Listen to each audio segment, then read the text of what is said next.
Black hole एक ऐसा fascinating object जिसे लेकर पूरी दुनिया क्यूरियस है, जिसे लेकर टाइम ट्रेवल की थियरीज भी लोगों के बीच में मशहूर है, जिसके बारे में इंटरस्टेलर जैसी माइंड ब्लोइंग मूवी भी है। लेकिन क्या आपको पता है कि जैसा ब्लैक होल आज तक आप सबने सुना है और जैसा इंटरनेट और डॉक्यूमेंट्रीज की दुनिया में प्रचारित किया जाता है, ऐसा कोई ब्लैक होल इस ब्रह्मांड में एग्जिस्ट ही नहीं करता। ऐसा मैं नहीं कहता, बल्कि एक भारतीय वैज्ञानिक प्रोफेसर आभास मित्रा की रिसर्च ऐसा कहती है, जिसे दुनिया की टॉप साइंस जर्नल्स ने भी माना है। असल में एक ट्रू ब्लैक होल कभी एग्जिस्ट कर ही नहीं सकता। अब तक जिन ब्लैक होल की तस्वीर आपने डॉक्यूमेंट्रीज में देखी है, वो एक ट्रू ब्लैक होल को रिप्रेजेंट करती है। एक ट्रू मैथमेटिकल ब्लैक होल एक ऐसा ऑब्जेक्ट होता है जिसमें सिंगुलैरिटी होती है, जिसके सेंटर में टाइम का रुकना माना जाता है और जिसके पास टाइम स्लो हो जाता है। ऐसा फैसिनेटिंग ब्लैक होल रियलिटी में पूरे यूनिवर्स में कहीं भी एग्जिस्ट ही नहीं करता। न ही आज तक ऐसे ऑब्जेक्ट को डिटेक्ट किया गया है। जिन ब्लैक होल्स की इमेज वैज्ञानिकों ने कैप्चर की है और जिन्हें वैज्ञानिक ऑब्जर्व करते रहे हैं, वे कोई ट्रू ब्लैक होल नहीं बल्कि ब्लैक होल मिमिकर्स हैं, जो कई टाइप्स के होते हैं, जैसे ग्रेविस्टार, फर्स्ट बॉल और मीको। भारतीय वैज्ञानिक प्रोफेसर आभास मित्रा, जिनके बारे में मैंने आपको पहले भी बताया था, इन्होंने 1998 से लेकर अब तक ब्लैक होल को लेकर कई रिसर्च पेपर पब्लिश किए और 1998 में ही इन्होंने ब्लैक होल को गलत साबित करते हुए एक रिसर्च पेपर प्रेजेंट किया था। ब्लैक होल इंफॉर्मेशन पैराडॉक्स को भी भारतीय वैज्ञानिक आभास मित्रा जी ने ही सॉल्व किया था। आखिर एक ट्रू ब्लैक होल क्यों एग्जिस्ट नहीं कर सकता, इसे लेकर मित्रा क्या कहते हैं, आइए हम जानते हैं। ये थोड़ा सा कॉम्प्लेक्स है, लेकिन मैं आपको आसान भाषा में समझाता हूँ। इनकी रिसर्च के अनुसार एक ट्रू ब्लैक होल जैसे ऑब्जेक्ट एक अल्टीमेट ग्राउंड स्टेट को अचीव कर लेते हैं और ऐसी स्टेट की एनर्जी हमेशा जीरो होती है, जिसका मतलब है E equal to mc² that must be equal to 0, यानी कि ब्लैक होल का मास जीरो होगा और इस वजह से ब्लैक होल का फॉर्मेशन पॉसिबल नहीं है। जब कोई ऑब्जेक्ट किसी ब्लैक होल के इवेंट होराइजन के संपर्क में आता है, तब उस ऑब्जेक्ट की गति लाइट की स्पीड के बराबर हो जाती है या लाइट से भी तेज हो जाती है। लेकिन रिलेटिविटी के अनुसार किसी मास वाले पार्टिकल के लिए ऐसा पॉसिबल ही नहीं। ब्लैक होल रिलेटिविटी के इस सिद्धांत को वायलेट करता है। असल में जो मासिव पार्टिकल्स होते हैं वे टाइम लाइक पाथ में मूव करते हैं और massless particle light like path को फॉलो करते हैं। और जनरल रिलेटिविटी के अनुसार कोई मासिव पार्टिकल कभी भी लाइट लाइक पाथ को फॉलो नहीं कर सकता। अगर कोई मासिव ऑब्जेक्ट या टेस्ट पार्टिकल ब्लैक होल के इवेंट होराइजन के पास पहुंचता है, तो उसका पाथ बदलकर लाइट लाइक पाथ बन जाता है, जो कि जनरल रिलेटिविटी को वायलेट करता है। सिर्फ मासलेस पार्टिकल्स ही लाइट लाइक पाथ को फॉलो कर सकते हैं। इसलिए ब्लैक होल में इवेंट होराइजन तक पहुंचने के लिए किसी पार्टिकल का मास जीरो होना चाहिए। इसका मतलब कोई पार्टिकल या ऑब्जेक्ट कभी भी इवेंट होराइजन तक पहुंच ही नहीं सकता। ऐसा करने में उसे इनफाइनाइट टाइम लग जाएगा। इसी तरह जब कोई स्टार अपने ही अंदर कोलैप्स करता है और ऐसा करने में अगर वो ब्लैक होल बनता है, यानी कि उसमें इवेंट होराइजन का फॉर्मेशन होने लगता है, तब उस स्टार में कोलैप्स करने वाले स्टेलर मटेरियल का इवेंट होराइजन पर पहुंचने पर उसका पाथ भी लाइट लाइक हो जाएगा, जो कि अगेन जनरल रिलेटिविटी को वायलेट करता है।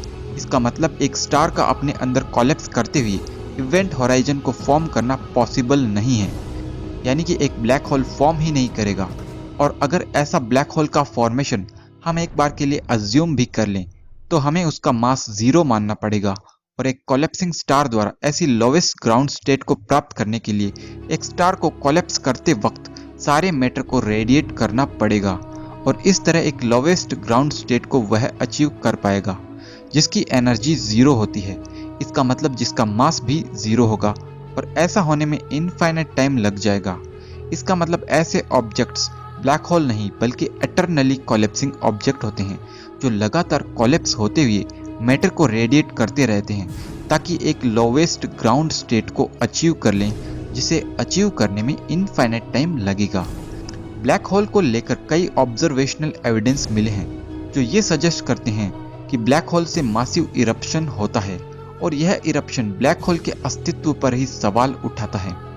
वैज्ञानिक कहते हैं कि ये इरप्शन ब्लैक होल के आसपास के मूविंग ऑब्जेक्ट से हुआ है, जबकि यह कहना सही नहीं है, क्योंकि एक massive conical shape of ejection इस तरह नहीं हो सकता। काफी तेज स्पीड से ऐसा कॉनिकल शेप ऑफ इजेक्शन तभी हो सकता है जब वह ब्लैक होल से पुश किया गया हो, और इस तरह हेलिकल शेप में हाई मैग्नेटिक फील्ड की वजह से ये बर्स्ट ब्लैक होल से निकलता है, जबकि एक ट्रू ब्लैक होल की मैग्नेटिक फील्ड होती ही नहीं। तो फ्रेंड्स, अगर ब्लैक होल नहीं होता तब जो इमेज हम देखते हैं या जो इमेज साइंटिस्ट ने कैप्चर की है वो क्या है? वैसे तो मेन स्ट्रीम साइंटिस्ट इन्हें ब्लैक होल्स ही कहते हैं, जबकि ये ऑब्जेक्ट्स ब्लैक होल मिमिकर्स की प्रॉपर्टीज को रिफ्लेक्ट करते हैं।